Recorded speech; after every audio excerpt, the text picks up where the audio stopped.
Baku? Are they talking to Barbeloth already?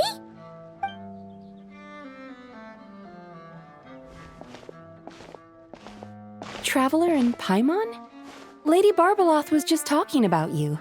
I was wondering if we might cross paths. It seems like fate has already arranged our meeting place. I suppose you could say that. If the prep work for this educational film about psychology I'm doing goes smoothly, I should indeed have time for some leisure. Though until then, I still need to focus on my work. Whoa! Films can do that? That's amazing! It's a new idea I came up with. Back when I was promoting Isa Bathhouse, I took inspiration from Fontanian cinema and recorded a few variety show episodes. People seemed to love it. Not only did they watch every episode, they even remembered all the psychological concepts we showcased. So I thought, why not make a few films about mental disorders as a fun and educational way to explain basic psychological concepts? If I can raise everyone's basic awareness, perhaps people can develop a more objective understanding of what mental disorders are. Perhaps I can stop people from blindly dismissing these conditions as made-up nonsense, or treating them like some terrifying boogeyman. And maybe my future therapy sessions will go a little more smoothly. That's right. After all, illnesses of the mind are invisible and hard to pin down. Trying to get a hold on them, or even just detecting their existence, is sometimes far from easy. But even I don't know how to pin them down to fit neatly into a script. I'm a bit embarrassed to admit it, but even though I've written quite a few papers about mental health, I'm completely stuck when it comes to writing a film script. Sometimes I stay cooped up in my room all day, endlessly going over a few lines of dialogue or a few seconds of plot. Even then, I might come away with nothing to show at the end of it. Maybe you're just missing a little spark of inspiration. When Paimon and the Traveler get stuck on one thing, we do something else, and then, ding! The answer just pops into our heads. It seems like great minds think alike, Paimon. That's why I came here, to experience a form of divination quite unlike the fortune slips I'm used to. I'm hoping this mage's lunar arcana can bring me some fresh inspiration. Inspiration. Anya once said that she wanted to write a fairy tale for every card in the lunar arcana. But there were so many stories she wanted to write, and so little time. Since you're looking for inspiration, go ahead and draw a card, Miss Yokai. I hope that mage's unfinished fairy tale can lead you to the inspiration for your own story. All right, Lady Barbeloth. But most of what I know about divination relates to the Grand Narukami Shrine. Fortune-telling with cards is a first for me. If I do anything that breaks the proper ritual etiquette, please set me straight.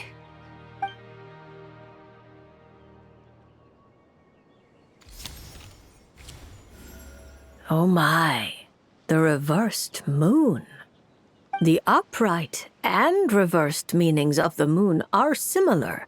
Escapism, illusion, self-deception. Like someone traveling beneath a dark moon, having lost their way forward, but not knowing how to break free. Yeah.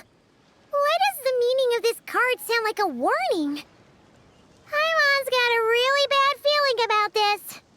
However, since Miss Yumemizuki can still hear this prophecy, it means the situation is not yet too dire. With a little effort, you may be able to exit the haze that obscures your path ahead and find what you seek.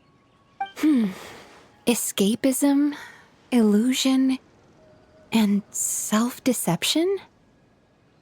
Taking the card at face value, yes. To put it more plainly, You're running from an answer that's right before your eyes, searching far when you should be looking near. Are you saying there's someone who can review my script standing right in front of me? It's not limited to just the script, but how you interpret the meaning behind the card is entirely up to you. The answer is right in front of my eyes, yet I'm searching far when I should be looking near. I think I understand what you're getting at. When you put it like that, I really have been deceiving myself. Or rather, I couldn't help but search far when I should be looking near. I thought about visiting VIII Publishing House and asking VIII for advice, but then... From a clinical perspective, I suppose this counts as unconscious avoidance. Thank you for your divination, Lady Barbeloth. You really helped me find inspiration after all. There's no need to thank me. I did nothing. You untangled the threads of fate yourself. I merely placed the loose ends in your hands. However, Guji Yae is also someone swept along by fate. Intertwining threads often bring trouble. With that in mind, keeping your distance wouldn't necessarily be a bad thing. If I simply ask for some feedback on my script, surely that wouldn't bring fate into the mix, would it? As I said, how you interpret things is not up to me, Miss Yumemizuki. I cannot see every twist in your future from reading a single card. Who can perceive every obstacle on the path of fate before it trips them up? Sometimes it's just like that little brat said. Fate is called as such, for it cannot be changed, nor can it be reversed. It can only but be accepted. Anyway, Miss Yokai, I look forward to watching your film.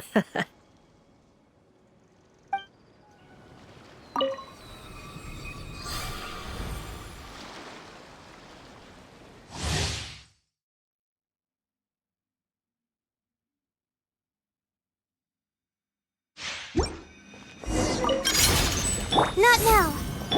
Time to relax.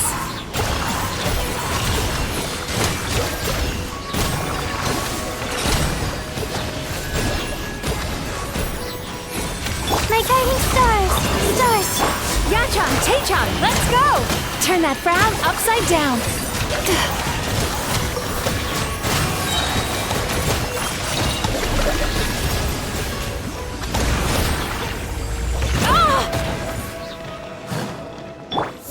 Don't be scared. Bad dreams be gone! Sweet dreams!